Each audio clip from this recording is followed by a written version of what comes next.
በካሬ ከ77 ሺህ ብር ጀምሮ ቅንጡ አፓርትመንቶችን ከሜሪትስ ፕሮፐርቲስ በመሃል ፒያሳ አራዳ ፓርክና ፍሬንድሺፕ ፓርክ ፊት ለፊት 4000 ካሬ ላይ ያረፈውን ኮምፓውንድ አፓርትመንታችን ውስጥ ከባለ 1 እስከ ባለ 3 መኝታ ቤቶችን በ10% ቅድመ ክፍያ ማለትም ከ514 ሺህ ብር ጀምሮ ለሽያጭ አቅርበናል። በዚህ ቅንጡ መንደራችን ውስጥም የልጆች መጫወቻ ስፍራ፣ ጂምናዚየም፣ የከርሰ ምድር ውሃ፣ ስታንድ ባይ ጄኔሬተር እንዲሁም በቂ የመኪና ማቆሚያ ከኤሌክትሪክ ቻርጅ ጋር በአንድ አካቷል። ምን ይሄ ብቻ! በደመቀው የንግድ ሰፈር ተክለ ሃይማኖት ግዙፍ የገበያ ማዕከል ለሽያጭ ለማቅረብ ዝግጅታችንን ጨርሰናል። ከትናንሽ ካሬ ሱቆች ጀምሮ አማራጭ በመኖራቸው ቅድሚያ ለማግኘት ከታች ባለው ስልክ ቁጥር በመደወል ይመዝገቡ።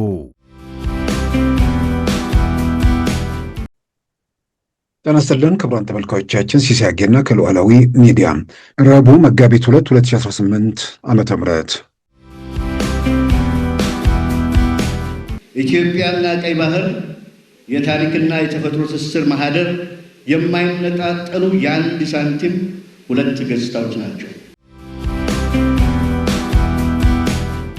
በቻውቻው ነው ያለቀው ጉዳዩ እንጂ ህጋዊ ማዕቀፍን ተንተርሶ ያለቀ ጉዳይ አይደለም። ሳቦታጅ ነው የነበረው የሚለውን የዓለም ማህበረሰብ ስለሚያውቅ ተቀብለውናል። ኢትዮጵያ ውስጥ ያለውን ነገር ለሰው የተሟላ ነገር ወይ ደግሞ ራሱን ከእውነታ ጋር እንዲያስማማ መግለጽ፣ ሁከት፣ ግርግር፣ ሰው ማይሞትበት ዓለም የለም። ትላንት ሄድጄበታል። በሌላ በኩል ኢትዮጵያስ እንዴት ነው የመጣችው እስካሁን ድረስ ባለችው ሁኔታ ውስጥ? አያቶቼ ሰላም አልነበራቸውም። My grandparents did not know peace. አባቴ ሰላምን አያውቅም። My father did not know peace in this country. እኔ ሰላምን አላውቅም and I don't know peace. ምናልባት ልጄም። በዛሬው ፕሮግራማችን በእነዚህና በሌሎች ወቅታዊ ጉዳዮች ላይ ትኩረት አድርገናል። አሁን ወደ ዕለቱ ዜናም እናመራለን። ኢትዮጵያ ያጣችው የባህር በር በአሁኑ ትውልድ ይመለሳል ሲሉ ጀነራል ይመር መኮንን ገለጹ። በኢትዮጵያ የሀገር መከላከያ ሰራዊት የትምህርትና ስልጠና መምሪያ ዋና ኃላፊ የሆኑት ጀነራል ይመር መኮንን ይህንን የተናገሩት ወደብና ኢትዮጵያ በሚል ቃል ትናንት አዲስ አበባ ላይ በተካሄደ የፓናል ውይይት ሲሆን አዘጋጁም በቀድሞ የኢትዮጵያ ሰራዊት አባላት የተቋቋመው ብሔራዊ የኢትዮጵያ ሰራዊት ማህበር እንደሆነም ተመልክቷል። ጀነራል ይመር መኮንን የቀድሞ የኢትዮጵያ ሰራዊት በተለያዩ አውደ ውጊያዎች ለሀገሩ የከፈለውን መስዋዕትነትና ተጋድሎ በማውሳት በ1990 ጦርነት ደግሞ የህወሓት ቡድን ያደረሰ ባቸውን ግፍና በደል ወደ ጎን በመተው በጭንቅ ጊዜ ለሀገራችሁ ደርሳችኋል ሲሉ አመስግነዋል። ታላቋ ሶማሊያ የመመስረት ተስፋ ሰንቆና በእብሪት ተሞልቶ ሀገራችንን የወረረውን የዛይድ በሬ መንግስት በእናንተ ጀግንነትና ክብር መስዋዕትነት እንዲሁም አኩሪ ተጋድሎ ህልሙ እንዲከሽፍና የኢትዮጵያ አሸናፊነት ታሪክ እንዲቀጥል አድርጋችኋል።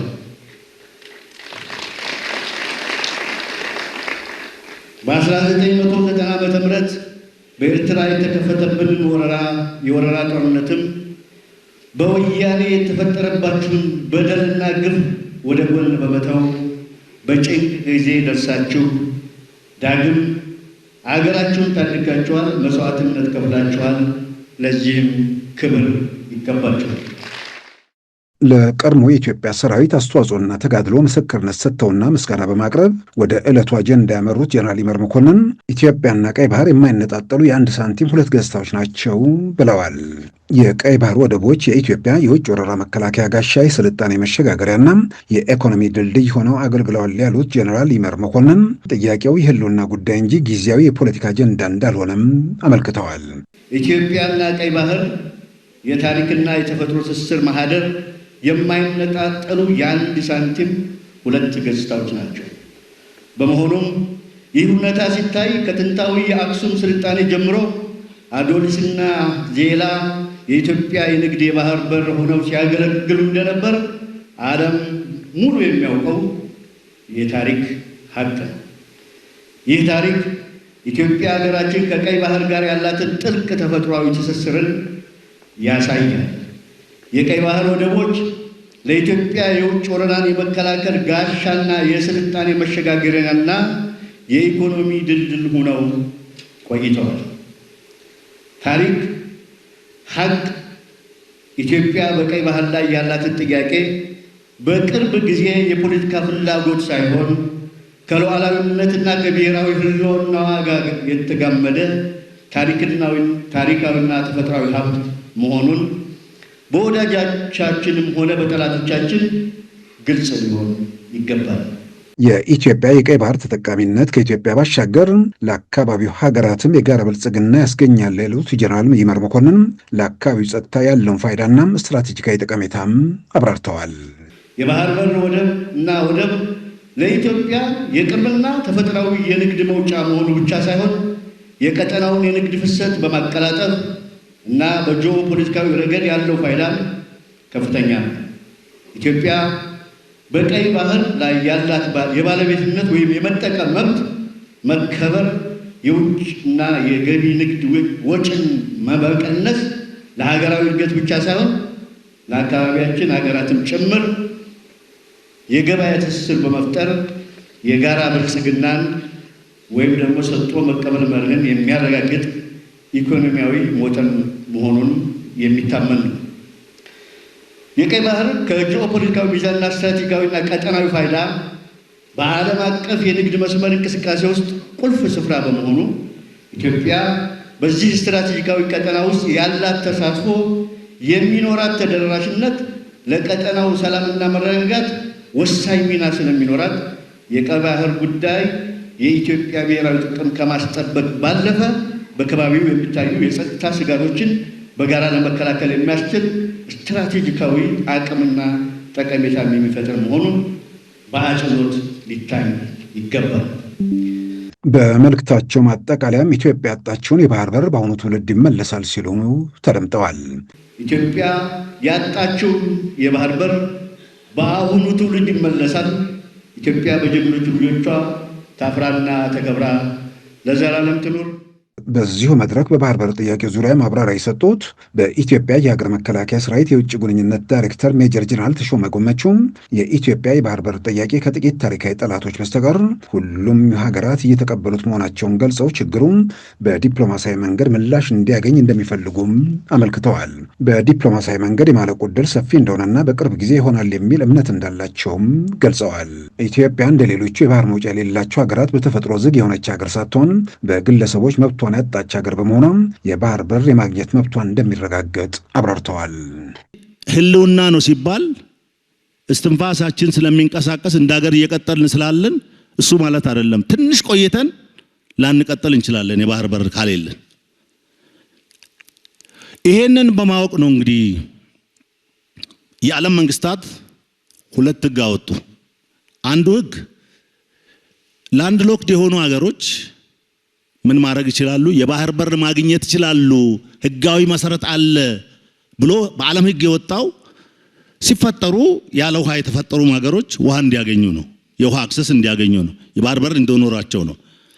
ይሄ ህግም ይደግፈናል። የኢትዮጵያ ኬዝ ግን ስፔሻል ኬዝ ነው።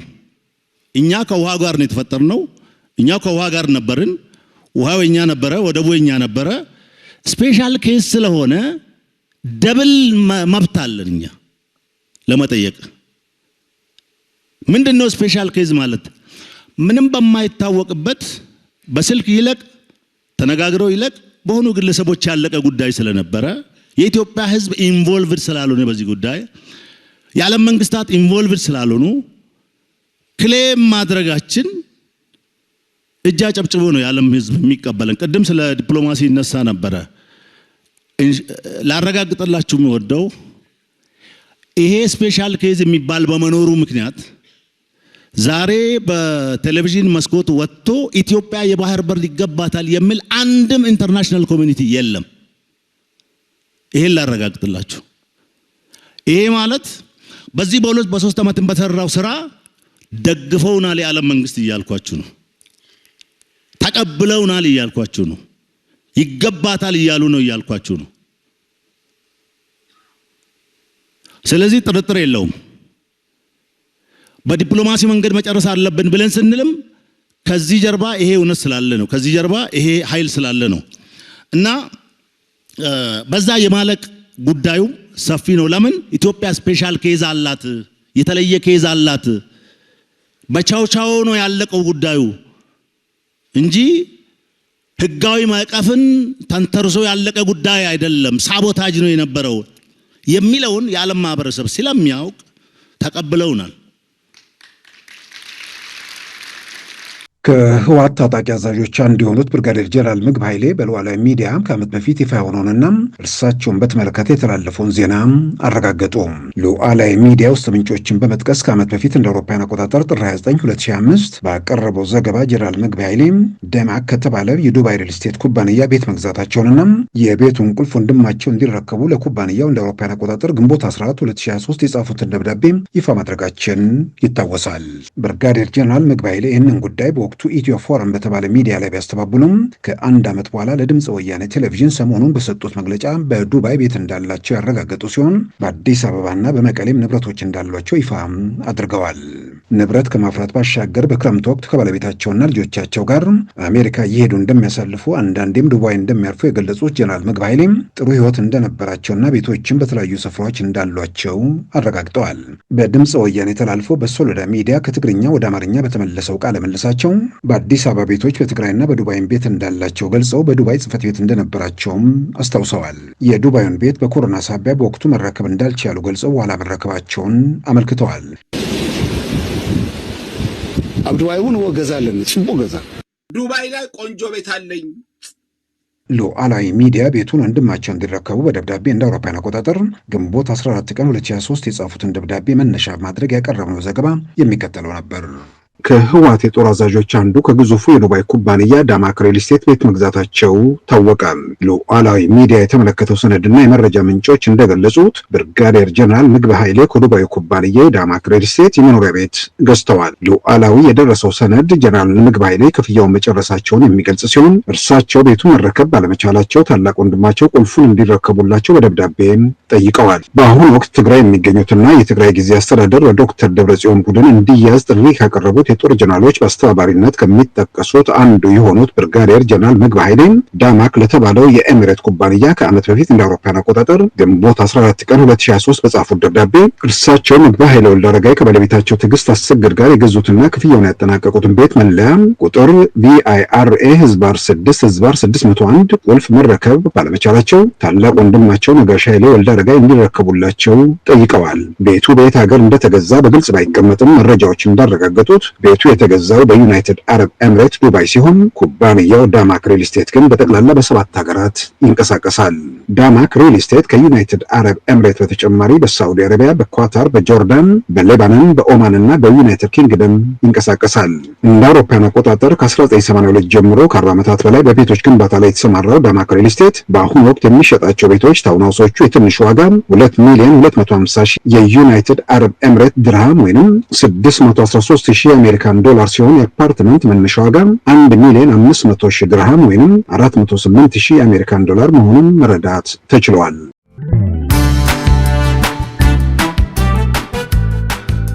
ሉዓላዊ ሚዲያን ይደግፉ። ስራዎቻችንን ለብዙ እንድናደርስ ሰብስክራይብ፣ ሼር፣ ላይክ በማድረግ ሉዓላዊ ሚዲያን ያጠናክሩ። እውነትን እንዘግባለን፣ ኢትዮጵያዊነትን እናቀነቅናለን። መድረኩ ግን ለሁሉም አመለካከት ክፍት መሆኑን እናረጋግጣለን። ሉዓላዊ ሚዲያ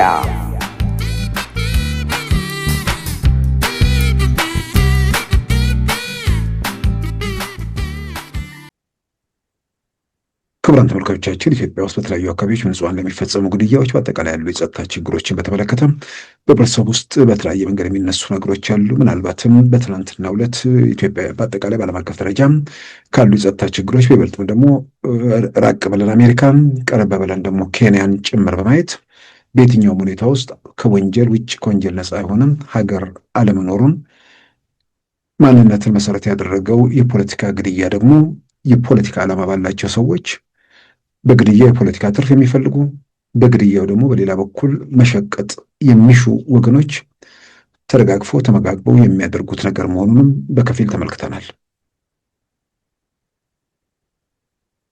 ያንን በዋናነትም በትናንትናው ለማንሳት የፈለግኩት ይህንን ነገር በተለይ አሁን አተኩሬ መሄድ የምፈልገው ሁልጊዜ አጀንዳው ጉዳዩ መሆኑን የሚፈልጉ ወገኖች አሉ። ጉዳዩ አጀንዳ በሆነ ቁጥር ደግሞ ህብረተሰቡ ውስጥ ግራ መጋባት፣ ስጋት፣ መቼ ነው ከዚህ ችግር የምንወጣው የሚል ጥያቄ የሚመጣበት ሁኔታ ስላለ ቁርጥ ያለ የጸጥታ ችግርን በቋሚነት ይፈታል ብሎ ማንም ሰው መጠበቅ የለበትም የሚለውን አስረግጦ መሄዱ በጣም አስፈላጊ ነው።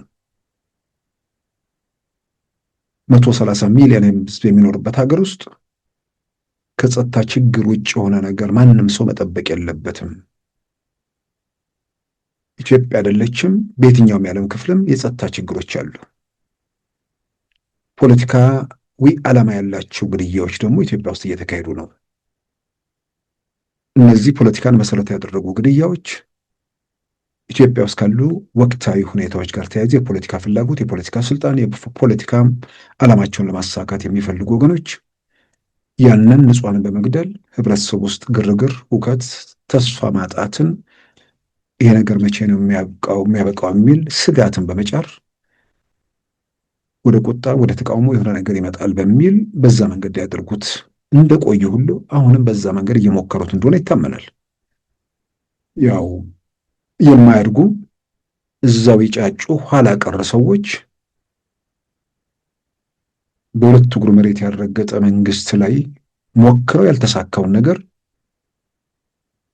በእጁም በእግሩም መሬትን ቆንጥጦ ያዘ ወደ ቋጥኝ የተለወጠ መንግስት ላይ ንጹሃንን በመግደል የሚለወጥ ነገር አለመኖሩን አለመገንዘባቸው የእነርሱን የድንቁርና ጥግ የሚያሳይ ግድያዎቻቸው ደግሞ የአረመኔነታቸውን ጥግ የሚያረጋግጡ የጨካኝነታቸውን የኖረኝነታቸውን መጠን የሚያሳዩ ናቸው።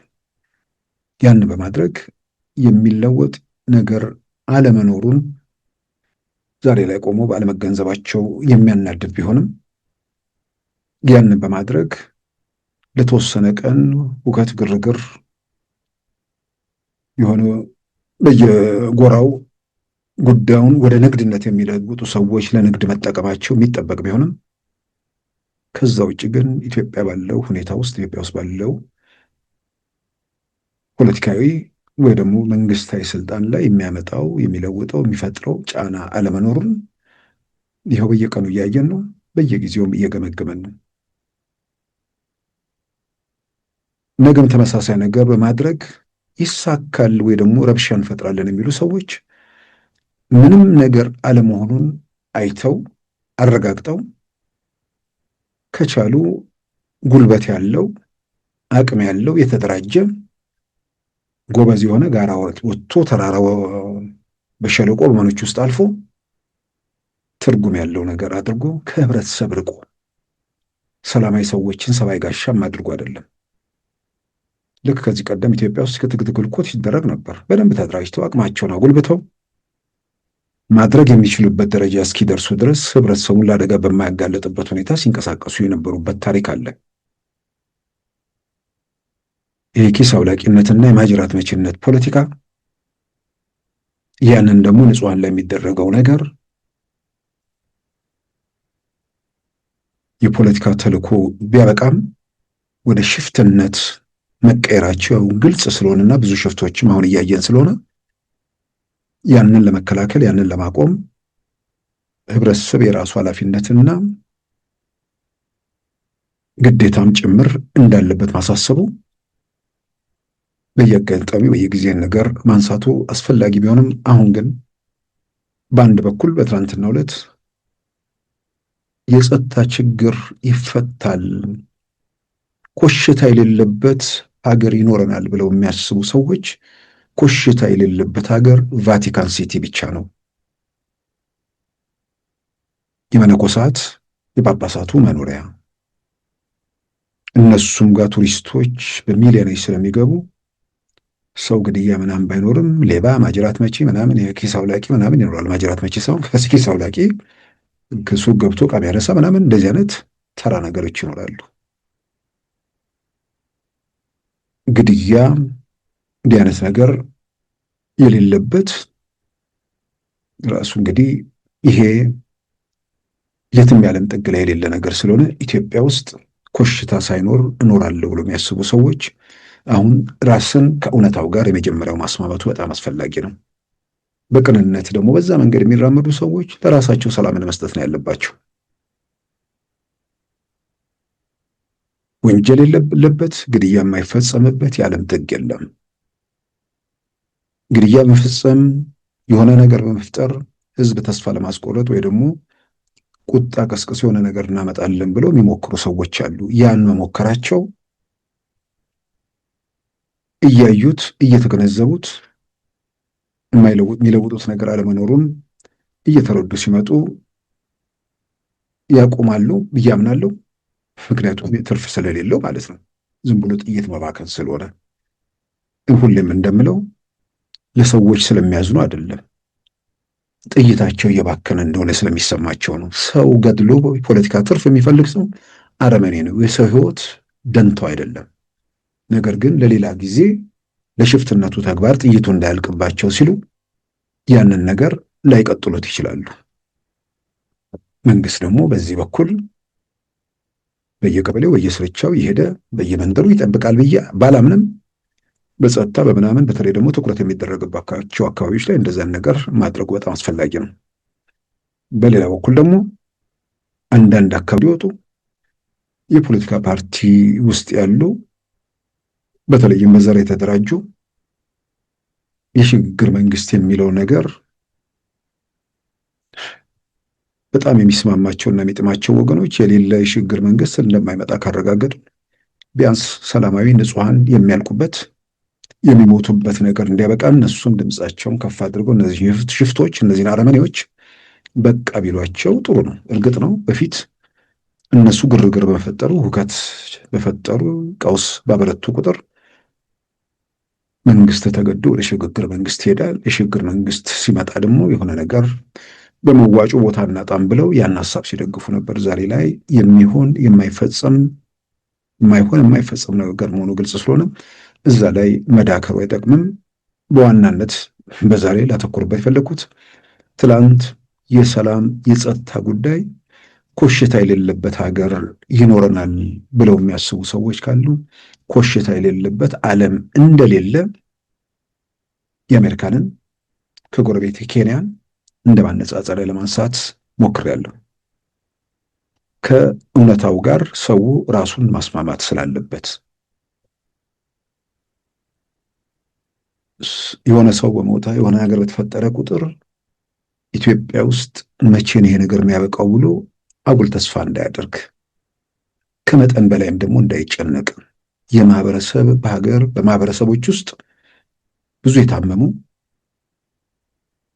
ብዙ አረመኔዎች ብዙ ጨካኞች የአእምሯቸው ሁኔታ ያልተረጋጋ ብዙ ሰዎች ስላሉ ከወንጀል ከነውር ከስቃይና ከሰቆቃ ተግባራት የማይወጡ እንዳሉ መገንዘብ እነዛን ደግሞ አደጋቸው ወንጀላቸው የከፋ እንዳሁን ደግሞ የጸጥታ ኃይሎች ያንን ነገር በመቆጣጠራቸው ወንጀሉም አደጋው የሚቀንስበት ሁኔታ አለ።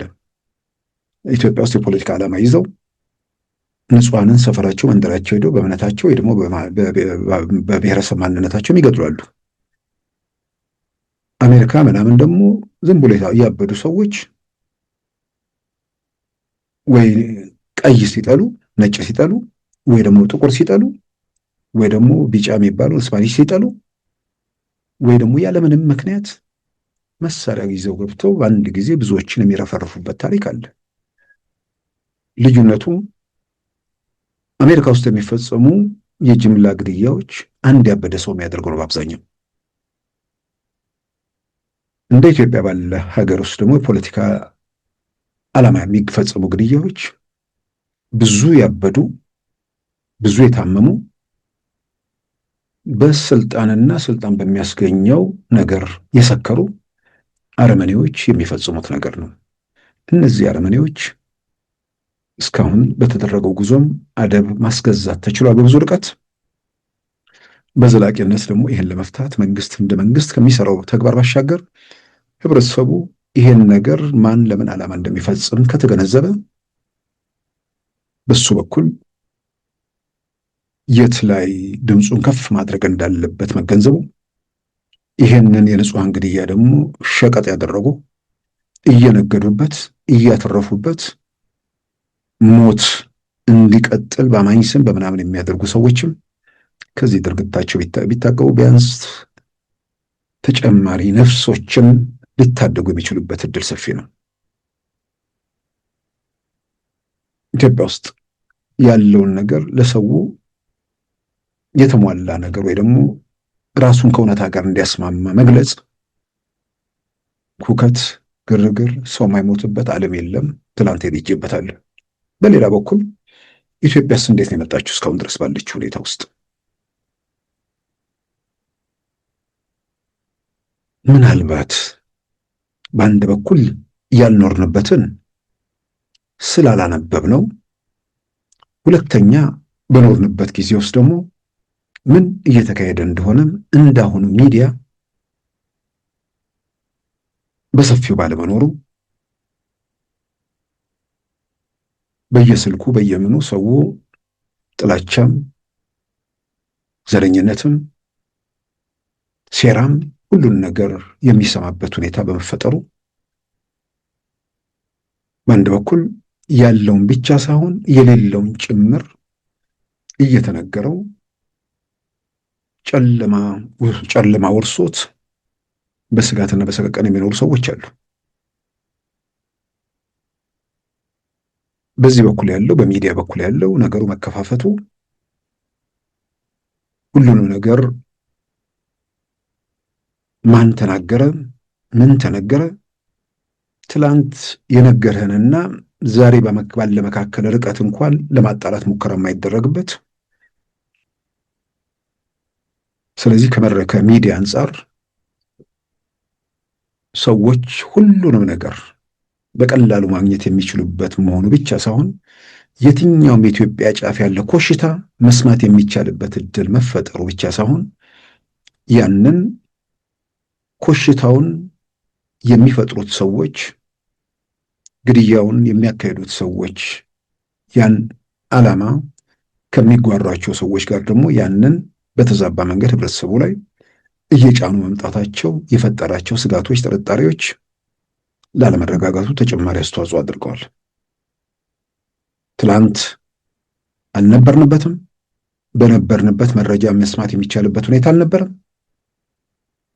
አሁን ደግሞ መረጃው በሰፊው የሚሰማበት ሁኔታ መፈጠሩ በዛ ረገድ ያሉ ክፍተቶች ምንድን ናቸው? ከዛም ባሻገር በመንግስታት መካከል የሚደረጉ ሽግግሮች በኢትዮጵያ ውስጥ ምን አስከትለዋል? ኮሽታ በሌለበት ምንም ነገር በሌለበት የተደረጉ ሽግግሮች አሉ ወይ? ኢትዮጵያ ዛሬ ነው ወይ ሰላም ያጣችው? ሰላም የሚሰፈንባት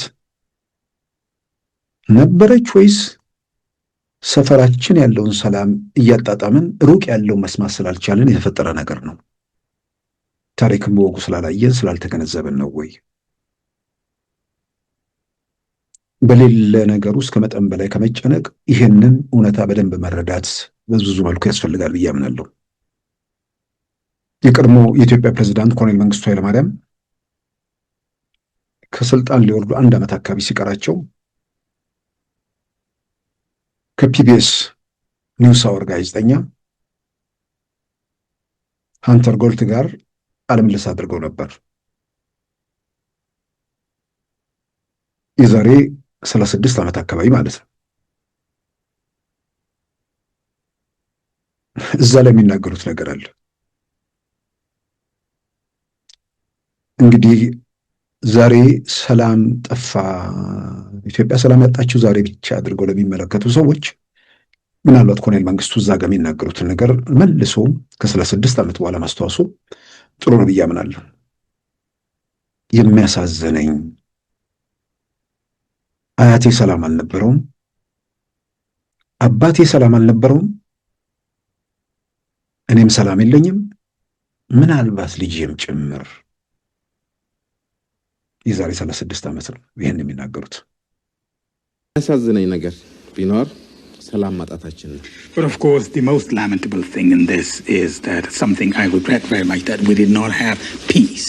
አያቶቼ ሰላም አልነበራቸውም። My grandparents did not know peace. አባቴ ሰላምን አያውቅም። My father did not know peace in this country. እኔ ሰላምን አላውቅም። And I don't know peace. ምናልባት ልጄም And who knows, my child or my children also. እና ሰላም ድንገት ሁሉ ነገር ኮሽታ በሌለበት ሁሉ ነገር ሰላም የሰፈነበት ሀገር ውስጥ ድንገት መተን የሆነ ጨለማ ውስጥ የገባን አድርገው መመልከት ነገርም ስላለ ጨለማው ይበልጣም የበረታውን ጨለማው ውስጥ ያሉን ሰዎች ከነርሱ በኋላ ያለው ዘመን የበለጠ ጨለማ እንዲሆን ህዝብ ተስፋ እንዲቆርጥ ተላላኪና ጉዳይ ፈጻሚዎችን ሌሎች ዘረኞችን ጭምር ተጠቅመው ወደ ቤተ መንግስት ለመመለስ ሲሉ ሀገሩን የቀውስ የመከራ የሲኦል ምድር አደረጉት። እነርሱ በዘሩት ዘረኝነት ፋፍተው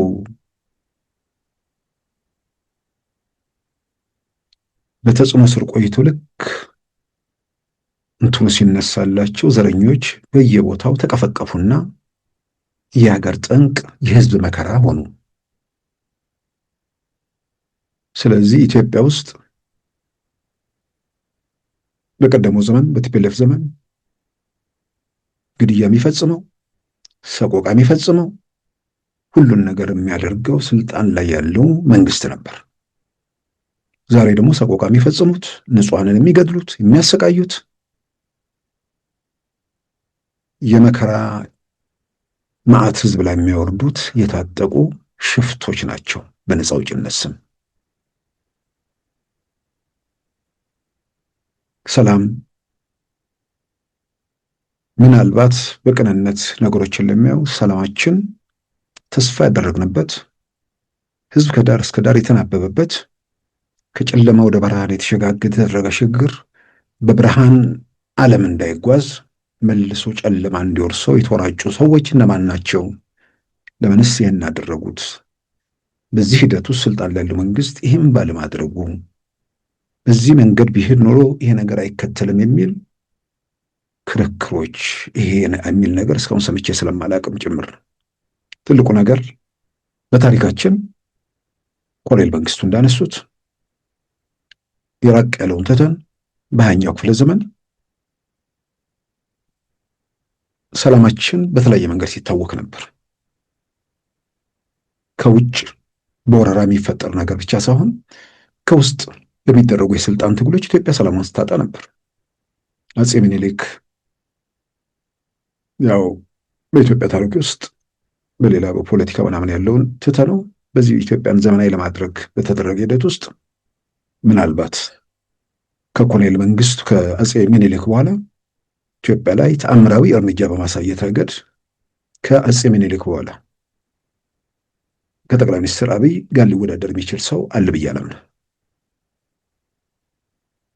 አፄ ምኒልክ በዘመናቸው በዛ በኋላ ቀርነት ዘመን ደግሞ ያሳዩትን እመርታ ሲታይ የሆነ ድቅድቅ ጨለማ ውስጥ ሀገር ላይ በቴክኖሎጂ በተለያየ መንገድ ብርሃን ለመፈንጠቅ ያደረጉት ጥረት ሲታይ ምናልባት እንደዛ አይነት ሰው በዚህ ዘመን ቢኖር ምናምን ብሎ ምን ሊሆን እንደሚችል ማንም ሰው መገመት ይችላል።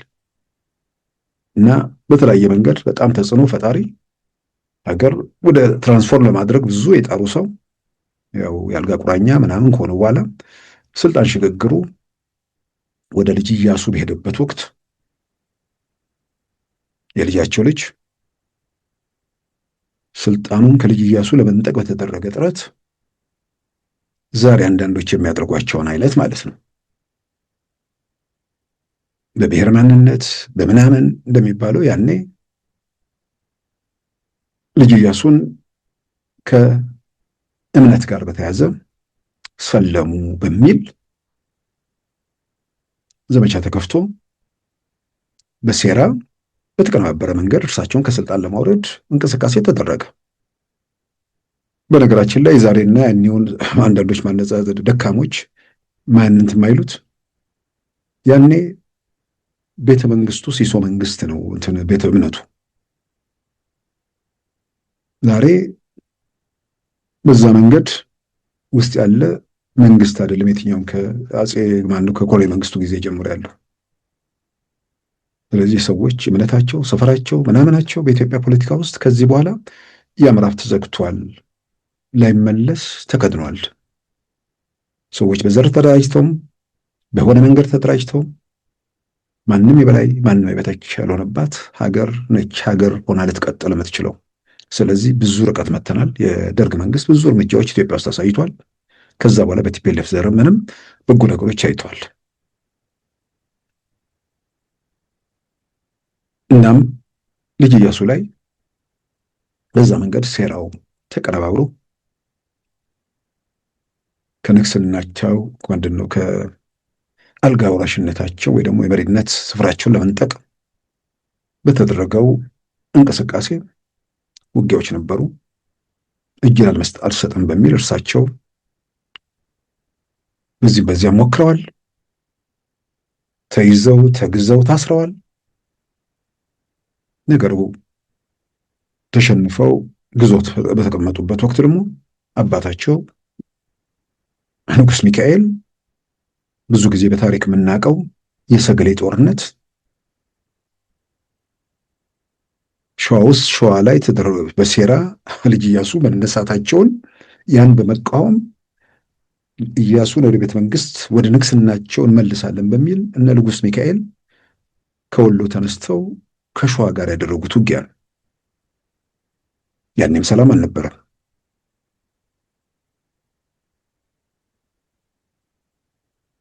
ቶራ ምናምን በተባለው ቦታ ላይ አሸነፉ። ከዛ በኋላ ወደ ሰገሌ ግስጋሴ ሲጀመር ያው ብዙ ጊዜ በታሪክ በአባባልነታቸው የሚታወቁት የጦር ሚኒስትሩ ፊታውራሪ ሀብተ ጊዮርጊስ ዲነግዴ እዛ ጋር በተጫወቱት ሚና ባላሰቡትና ባልጠበቁት መንገድ እነ ንጉስ ሚካኤል ተሸንፈው ንግስናው ወደ ንግስት ዘውዲቱ ወደ ልጃቸው እንዲሄድ ሲደረግ ደግሞ ያው ኢያሱ ወንድ ስለሆኑ ለእሳቸው ቅድሚያ የሆነ ነገር ነበር። ወደ ዘውዲቱ ደግሞ ሲኬድ የንግስት ዘውዲቱ ባል ራስ ጉግሳ ወሌ ቤተ መንግስት አብረው ከገቡ ዘውዱ ሰፈር ይቀይራል ብለው በመስጋት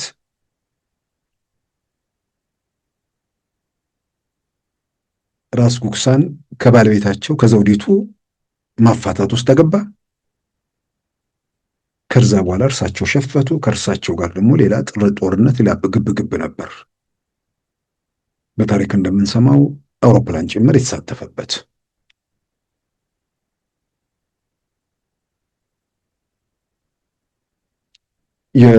ከዛ በኋላ መደላድሉ በደንብ ንጉሥ ዘውዲቱ ሲሞቱ ሁሉ ነገሩ በአፄ ኃይለሥላሴ እጅ ስለነበር አልጋ ወራሽም ሆነው ብዙ ነገሮችን በዋናነት ሲመሩ የነበሩ እሳቸው ስለሆኑ ከንጉሥ ዘውዲቱ በኋላ ያለው ሽግግር ምንም ኮሽታ የሌለበት ነው ማለት ይቻላል። እሳቸው ሞቱ። የንጉሥት ማለት የአፄ ኃይለሥላሴ መንግስት በስልጣን ላይ በቆየባቸው ጊዜያት በታሪክ የምናውቀው የ1953ቱ መፈንቅለ መንግስት የነ ጀነራል መንግስቱ ነዋይ የነ ገርማሜ ነዋይ አዲስ አበባን የጦር አውድማ ያደረገ ማለት ነው። ዛሬ አዲስ አበባ ዩኒቨርሲቲ ያኔ ቤተ መንግስት በነበረበት ወቅት አገሪቱ ውስጥ አሉ የሚባሉ ትልልቅ ሰዎች ጭምር የተረሸኑበት የተጨፈጨፉበት ቦታ ማለት ነው። አዲስ አበባ ከተማ ላይ በየአቅጣጫው ተኩስ የነበረበት ጊዜ ማለት ነው። ሰላም 2010 ላይ ሲደርስ ልክ ገነት ውስጥ ቆይተን ወደ ሲኦል የተንደረደርን አድርገው አንዳንድ ለሚመለከቱ ሰዎች ማለት ነው ያንን የንጉሱ ስርዓት አከሸፈው። በዛ ሂደት ውስጥ ተዋናይ የሆኑት እነ ጀነራል መንግስቱ ነዋይ በአደባባይ ተሰቀሉ።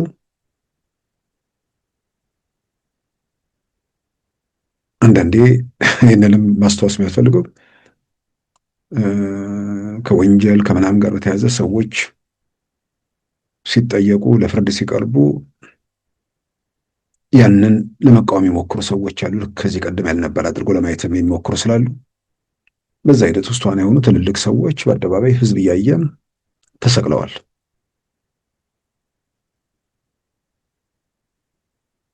ከዛ በኋላ የንጉሱ ስርዓት 53 ተሞከረበት፣ ቀለበሰው። ግን ንጉሱ ከዛ በኋላ 13 ዓመት ብቻ ነው ስልጣን ላይ መቆየት የቻሉት። ዋና ዋናዎቹን እያለፍኩ ነው ሄደው 66 ላይ እጅግ በዓለም ላይ አዝጋሚው በሚባል መፈንቅለ መንግስት ከየካቲት 66 እስከ መስከረም 67 ንጉሱን ቀስ ብለው እየገዘገዙ መጨረሻ ላይ ብቻቸውን አስቀርተው በቮልሳሽ አሳፍረው ወደ አራተኛ ፖሊስ ጣቢያ ወሰዷቸው። አራተኛ ክፍለ ጦር ወሰዷቸው። ከዛ ወገን ቤተ መንግስት ካሉ ሰዎች ይሄ ነው የሚባል ተቃውሞ አልገጠመም። ወታደሩ ተደራጅቶ የመጣበት ሁኔታ ስለሆነ ያ ማለት ደግሞ በተለያየ መንገድ በስልጣን ያኮረፉ ወይ ደግሞ ዙፋኑ ተነቀነቀ ያሉ እንደ ኢዲዮ ያሉ ሰዎች ትልቆቹ የሚታወቁ እነሱ ደግሞ ሸፈቱ። ኢዲዮ ሆነው ኢትዮጵያ ዴሞክራቲክ ዩኒት ወይም የኢትዮጵያ ዴሞክራሲያዊ ህብረት ብለው ምናልባት በኢትዮጵያ በተማሪዎቹ ያኔ በ1966 ለውጥ ወቅት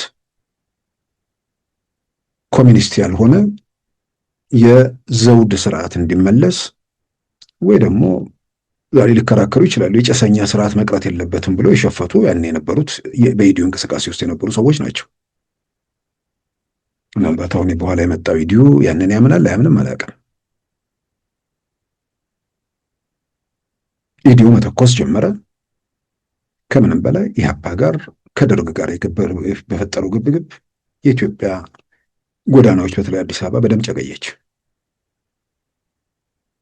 ኢትዮጵያ ውስጥ አሉ የሚባሉ የሀገሪቱ በተማሪ ትግል በምናምን ያለፉ ሰዎች በርካቶች ተገደሉ።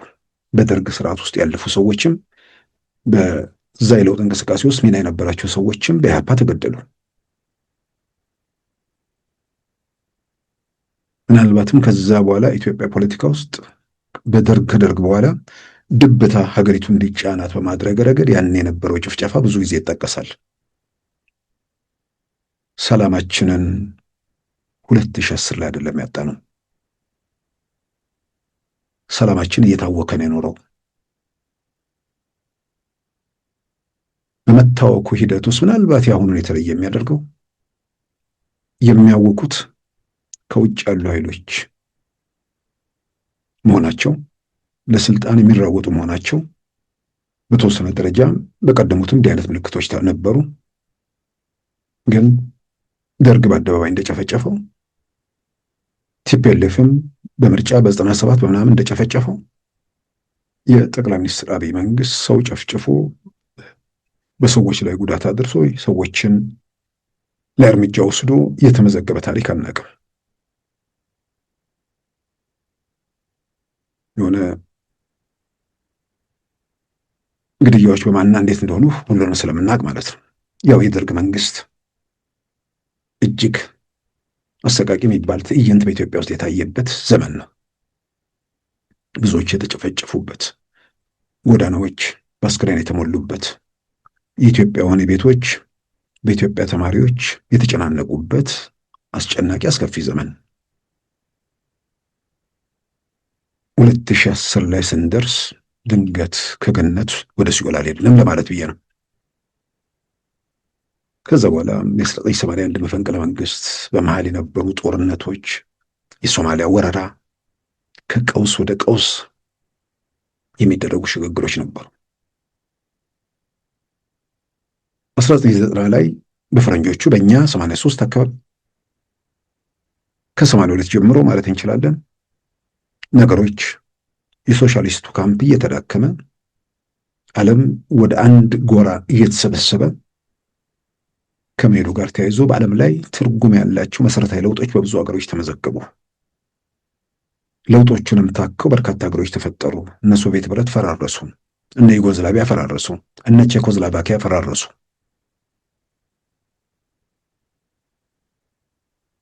ኢትዮጵያም ጋር የደርግ መንግስት ሄዶ የህወሓት መንግስት መጣ። ዛሬ ላይ ኢህአዴግ መንግስት ብሎ የሚከራከር ካለ መቼም እነሱም የሚከራከሩ አይመስለኝም። ኢህአዴግ በሚል ስያሜ ህወሓት የኢትዮጵያ ብሔራዊ መንግስትን ተቆጣጠረ። ሌሎችን ለአጫዋችነት በዙሪያው ሰበሰበ። ከዛ በኋላ በኢትዮጵያ ውስጥ ምንድን ነበር የነበረው?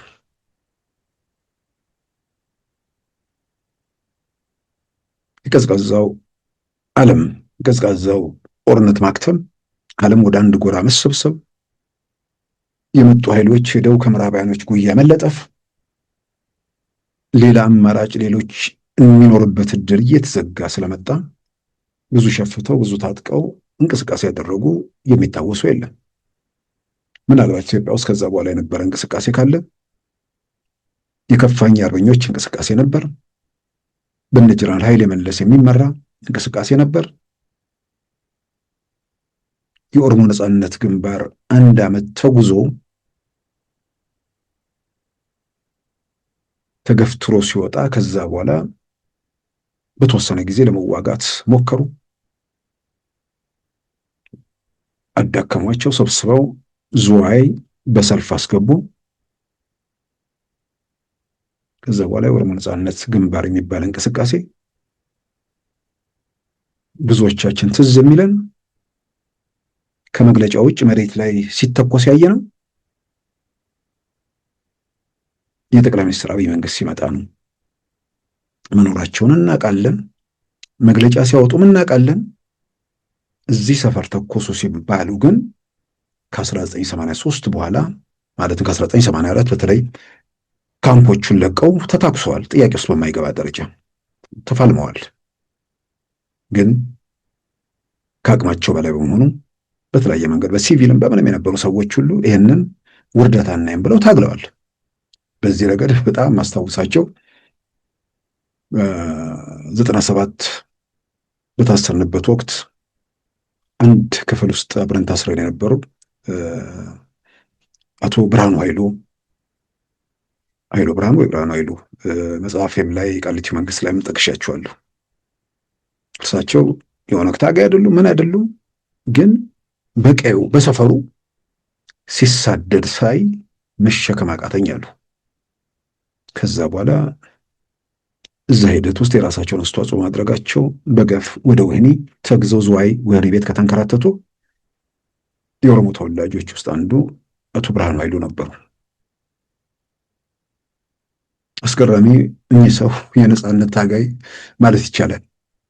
የደርግ ስርዓትን ተቃውመው የንጉሱ ስርዓትን ተቃውሞ 7 ዓመት እስር ቤት ነበሩ። የደርግን ተቃውሞ 7 ዓመት እስር ቤት ነበሩ። በኋላ ደግሞ ኦነግ ሲመታ ይሄን አላይም ብለው የራሳቸውን አስተዋጽኦ ማድረጋቸው 14 ዓመታት እስር ቤት ነበሩ። እኔ ከእስር ቤት ስወጣ ሲደመር እንደውም እንደ ማንዴላ ታሰሩ እያልናቸው ነበር። በዛ መንገድ መስዋዕትን ለመክፈል የሞከሩ ነበሩ። ያኔ ኦነግ ነኝ የሚሉት አቶ ዳውድ ኢብሳ የትኛውም የኦሮሞ መንደር ውስጥ የትኛውም የኦሮሞ ሰፈር ውስጥ ለነጻነት ትግል ሲያደርጉ አናቅም። መግለጫ ሲያወጡ እናስታውሳለን። ዛሬ ግን እየተኮሱ ነው። እየተኮሱ ያሉት ህዝብ እያሸበሩ መሆኑ ነው። እየተኮሱ ያሉት ንጹሃንን እየገደሉ መሆኑ ነው። አስገራሚ ነገር እና ሰላማችን በእንደዚህ መልክም ሲታወክ ነበር። ህወሓት ሲገባ አርሲ፣ አርባ ጉጉ፣ በደኖ፣ ወተር፣ አረካ እያንዳንዱ የተመዘገቡ ነገሮች አሉ። ሰዎች በአደባባይ የተጨፈጨፉባቸውን ታሪኮች ነው። አብያተ ክርስቲያናት የነደዱባቸውን ታሪኮች ነው ማነሳው። ከዚህ ውጭ አልነበርንም። እጅግ በጣም በጣም አሰቃቂ ትዕይንቶች የታዩበት ማለት ነው። ዛሬ ስለ ቤተ ክርስቲያን ምናምን የሚሉ ሰዎች ያኔ አርሲ አርባ ጉጉ ስንት አብያተ ክርስቲያናት ናቸው የነደዱት? ስንት ሰዎች ነበሩ አዳማ መጠለያ ካምፕ የነበሩት?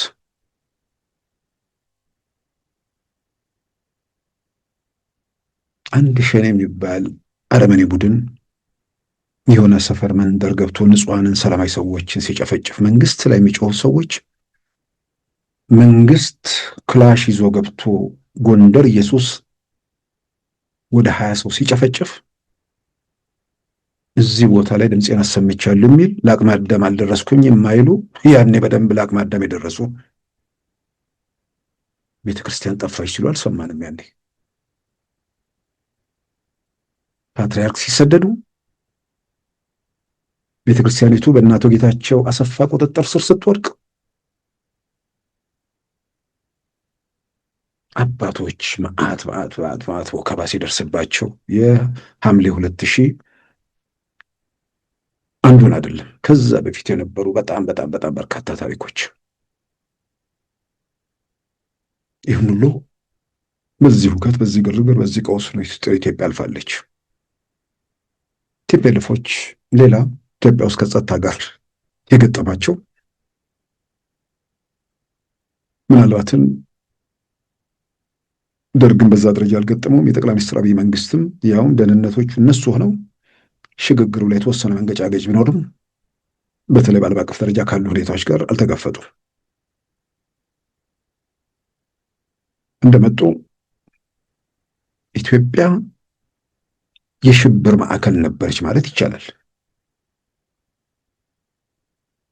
አሊታድ አልኢስላሚያ የሚባል ኃይል አዲስ አበባ ከተማ እነ ጊዮን ሆቴሎችን የተለያዩ ቦታዎች ትልቅ የሚያናውጡ ፍንዳታዎች፣ ትልቅ የሽብር ተግባሮች የሚፈጸሙበት ጊዜ ነበር። የጎረቤት ሀገር ወይ ደግሞ የአፍሪካ መሪ የግብፁ ፕሬዝዳንት ሆስኒ ሙባረክ ለአፍሪካ ህብረት ስብሰባ የወቅቱ የአፍሪካ አንድነት ድርጅት ነው ወደ አዲስ አበባ ሲገቡ በሰኔ ወር 1987 ዓ.ም ቦሌ ጎዳና ላይ የግድያ ሙከራ የተደረገባቸውና ዓለም አቀፍ ዜና የነበረበትም ጊዜ እርሳቸውም ስብሰባውን አቋርጠው ወደ ከተማ ሳይገቡ ወይ ደግሞ ወደ ስብሰባ ቦታ ሳይደርሱ ተመልሰው ወደ ካይሮ የተመለሱበት ያንን እናስታውሳለን። አሊታድ አልኢስላሚያ አዲስ አበባ ከተማ ሬንደቮ አካባቢ ያለውን ወይ ደግሞ አሁኑ ድላችን ሐውልት ፊት ለፊት በሚገኘው የኢትዮጵያ ትራንስፖርት ሚኒስቴር ደጃፍ ላይ የወቅቱን የትራንስፖርት ሚኒስትሩን ዶክተር አብዱል መጂድ ሁሴን ላይ የግድያ ሙከራ አድርጎ ከፍተኛ ጥቃት የፈጸመበት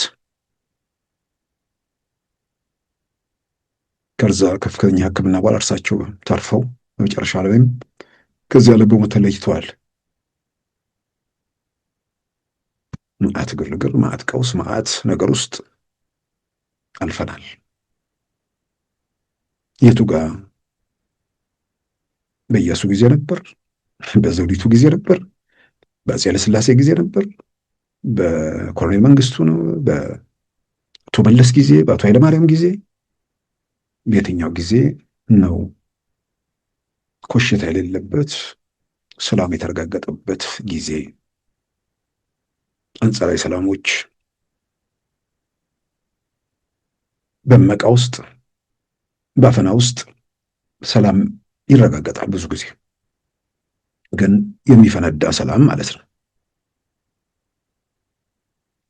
አንዳንዴ ስርዓት አልበኝነትን ለማስታገስ ሕግና ስርዓት ያፈረሱ ሰዎችን ለመቆንጠጥ ጨከን ያሉ እርምጃዎች አስፈላጊ መሆናቸው መቶ አምንበታለሁ።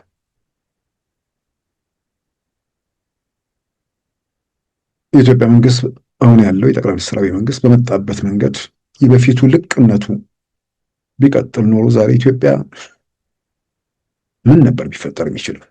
ሀገር ሆነ ትቀጥል ነበር? እንደ መንግስት አክት በማድረጉ ነፃነት የሚለው ነገር የማይገባቸው፣ ነፃነት ልጓም አልባ የሚመስላቸው፣ ነፃነት የነሱ መብት ብቻ የሚጠበቅበት የሌላው የሚረክስበት የሚመስላቸው፣ የነሱ ነፃነት የሌላውን አፍንጫ መምታት እንደማይጨምር የማይረዱ ዘረኞች ሀገሩን ሲያመሳቅሉ በግል የምገነዘበው በወቅቱ የመንግስት የአቅም ውስንነት አለ ብዬ አምናለሁ። በሌላ በኩል ደግሞ በአፈና የመጥ ስለመጣን ከአፈና መውጣቱ ይገባል ብሎ ደግሞ በዛ መንገድ ቁርጠኝነቱን ነበረበት። በኋላ ነፃነትን ለሚገባቸው ሰዎች ነው የበለጠ የሚገባው። ነፃነትን አቢዩዝ ለሚያደርጉ፣ ነፃነትን የተስፋ ወይ ምናምን ነገር ሳይሆን የመከራ ምንጭ ለሚያደርጉ፣ በእነሱ ጦስ በእነሱ ዳፋ ሌላው ዋጋ እየከፈለ መቀጠል ስለሌለበት አደብ እንዲገዙ ተደርጓል። ብዙ ነገሮችን ለማስተካከል ያማግዟል እና ከሰላም አንጻር ይሄን ለማንሳት የምፈልገው ቅን የሆኑ እንዳልኩ ትላንትን ከታሪክ በደንብ ያልተገነዘቡ ባለፍንባቸው ጎዳናዎች ላይ ያሉትን ደግሞ መለስ ብሎ ለማስተዋስ የሚቸገሩ የመረጃ ውስንነት፣ የሚዲያ ውስንነት የፈጠራቸው ክፍተቶችም መኖራቸው፣ ስለዚህ ከዛም ባሻገር በዓለም አቀፍ ደረጃም ብንሄድ ከወንጀል ከምናምን ኮሽታ ሰው ቢገደልበት የሆነ ነገር ቢፈጸምበት ከእንደዛ ውጭ የሆነ ነገር ሀገርም የትም የለም። ትላንት እንዳነሳሁት ነው። የአሜሪካ ፌዴራል ምርመራ ቢሮ በቀን በ2024 እንደ አውሮፓውያን አቆጣጠር በየ31 ደቂቃው አንድ ሰው ይገደላል አሜሪካ ውስጥ። በቀን ወደ 48 ሰው ማለት ነው። ይህንን ስናባዛው በወር ወደ 1 ሺህ ምናምን ነው። አጠቃላይ ግን የ2024 44 ሺህ ምናምን ሰዎች በጥይት ወይ በአጠቃላይ በነፍስ ግድያ ራሳቸውን ማጥፋት ጭምር ህይወታቸው አልፏል። ከወንጀል ድርጊት ከእንዲህ አይነት ነገር ውጭ የሆነ ዓለም የለም። ስለዚህ ሰው ትንሽ ነገር ምናምን በተፈጠረ ቁጥር መደንበር፣ ግራ መጋባት የለበትም። የዓለም ተጨባጭ እውነታ ይሄ ነው። ከዚህ ውጭ የሆነ ነገር ምናልባት በወዲያኛው ዓለም ሲኬድ እዛ እንዳለ ነው እንግዲህ የምንሰማው። በዚህ ምድር ላይ እስካለን ድረስ መንግስታት አደጋዎችን መቀነስ፣ ችግሮችን ማስወገድ፣ የሚመጡ አደጋዎች፣ የሚከተሉ ችግሮች፣ የሀገር ጠንቅ፣ የህብረተሰብ መከራ እንዳይሆኑ እሱ ላይ ስራን እንዲሰሩ ማበርታት፣ መንግስታት እንደዚህ አይነት ኃላፊነት ነው ያለባቸው። በሌላ በኩል ደግሞ ዘረኞች ንጹሐንን በማግደል ንጹሐንን በማሰቃየት የፖለቲካ ትርፍ የሚፈልጉ ወገኖች፣ አዛኝ ቅቤ አንጓቾች፣ በሞቱ የሚነግዱ እምነትን የሚሸቅጡ እነዚህን ደፈር ብሎ ልክ ልካቸውን መንገር፣ መንግስት ደግሞ መንግስት ነውና የህብረተሰቡን ሰላምና ደህንነት የማረጋገጥ ግዴታን ተወጣ ብሎ እሱም ላይ ግፊት ማድረግ አስፈላጊ ነው። ከዛ ውጭ የሆኑ ነገሮች ግን ይሄን በተለይ ሁለቱን ነጥቦች ለማንሳት የፈለግኩት በቅንነት ይሄ ነገር ግድያ አሁን እኮ ደግሞ የዚህ ምንድን ነው በፖለቲካ ሳቢያ ንጹሐን የሚገደሉበትን እኮ ብቻ አይደለም። የሆነ ቦታ ላይ ሰዎች ተገደሉ፣ ምናልባት ጥያቄ የማይነሳው መኪና አደጋ ደረሰ ሲባል ነው መንግስት ላይ ጥያቄ የማይነሳው። እሱን ደግሞ ጥያቄ ማንሳት የሚቻል ነገር አይመስለኝም። አሁን መንገዱ ሁሉ እንትን እያለ ስለሆነ ማለት ነው። ሰዎች በሆነ ቦታ ላይ በተገደሉ ቁጥር፣ ሰዎች በሰርግ ላይም፣ ሰዎች በቤተሰብ ጉዳይ ላይም እንዲህ ነገር በተፈጠረ ቁጥር እንደዛ የሚያነሱ ሰዎች ስላሉ ከእንደዚህ አይነት ሁኔታ ውጭ ይሄ መንፈሳውያን ወይ ደግሞ መላእክቶች መንደር አይደለም። የተለያየ ባህሪ የተለያየ ነገር ያለባቸው የሰዎች ሀገር ነው፣ የሰዎች ዓለም ነው እና እኛ ጋር ሲደርስ የሆነ ቅድስና አይታወጅም። መደረግ ጥንቃቄ የሚያስፈልገው መጨነቅም ማሰብም ያለብን የንጹሐን የሰላማዊ ሰዎች ሕይወት የፖለቲካ መጠቀሚያ ለማድረግ የሚፈልጉ አካላትን እነሱን ማነወር፣ እነሱን ማውገዝ፣ እነርሱን የሚደግፉ ሰዎችን ቀላል እኮ ነገር ነው። በእርግጠኝነት ግድያ ለማቆም ይህንን ነውር ሸኔን የሚደግፍ ሰው እንዲህ አይነት ገዳይ፣ እንዲህ አይነት ወንጀለኛ፣ እንዲህ አይነት ነውረኛ ቡድን የሚደግፍ ስለ እርሱ የሚከራከር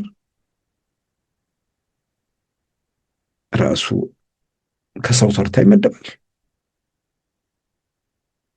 እጅ የሚቆርጡ ሰው የሚያቃጥሉ መምህራን አንበርክከው የሚገድሉ ፋኖ ነው የሚባል አረመኔ እነሱን የሚደግፉ የእነዚህን ተግባር የማያወግዙ ሰዎች ምን ተብሎ ሊጠራ ይችላል? ስለ ሰው መብት ተከራካሪ፣ ራሱ መብት ታዋቂ ምናምን በሰው መስፈርት ራሱ እዛ ጋር መቀመጥ የሚገባውስ ነው? እንደዚህ አይነት ነውረኛ ወንጀለኛን ቡድን የሚደግፉ ስልጣን ላይ ያለው መንግስት በተለያየ መንገድ ልታኮርፈው ትችላለህ። በተለያየ መንገድ እንዲሄድ ልትመኝ ትችላለህ። መመኘት አይደለም ተደራጅተህም እንዲሄድ በየሰፈሩ በየስርቻው እየተርመጠመጡ ሳይሆን እንደ ወንዶቹ ጋራ ወጥቶ ተራራ ወጥቶ ወርዶ የሚቻል ከሆነ እንደዛ መሞከር። ህብረተሰብን ማሰቃየት፣ ማጎሳቆል ነፃ አውጭነት ሳይሆን የመከራ ምንጭነት መሆኑን ገዳዮችም አስገዳዮችም ሙሾ አውራጆችም አጨብጫቢዎችም ቆም ብለው ቢያዩ ቢመረምሩ ጥሩ ነው። የማይሄድ ነገር እያለም የማይመጣ ነገር እየቃዡ ራሳቸውንም መከራ ውስጥ ሀገርንም ህዝብንም አለመረጋጋት ውስጥ እንዲቀጥል ከማድረግ ውጭ የሚፈዩት ነገር የለም። ግን ከዚህ በላይ ብዙ ርቀት ኢትዮጵያ እያነከሰች እንደማትሄድ ከበቂ በላይ ምልክቶች እያየን ነው። ብዙ ርቀት መተናል። የቀሩትን ደግሞ በህይወታቸው በአካላቸው ሁለመናቸው ኢትዮጵያን እየታደጉ የሀገር ምሰሶ ሆነው ያሉት የኢትዮጵያ ሀገር መከላከያና የሌሎች የጸጥታ ኃይሎች እስከ ዛሬ ድረስ የመጡበትን ውጤታማና ፍሬያማ ስራ በተጨባጭ ትርጉም ባለው ነገር እንደሚደመድሙት 2019 ወደ ተሻለ ምዕራፍ እንደምንሄድ ተስፋ እናደርጋለን።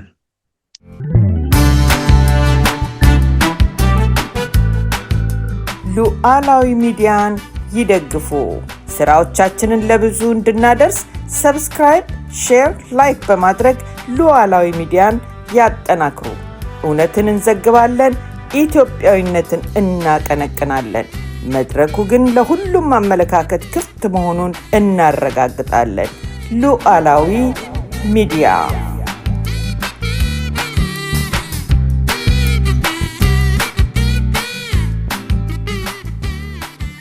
የዛሬ ረቡዕ መጋቢት 2 2018 ፕሮግራማችን በዚሁ ይጠናቋል። ጤና ይስጥልን።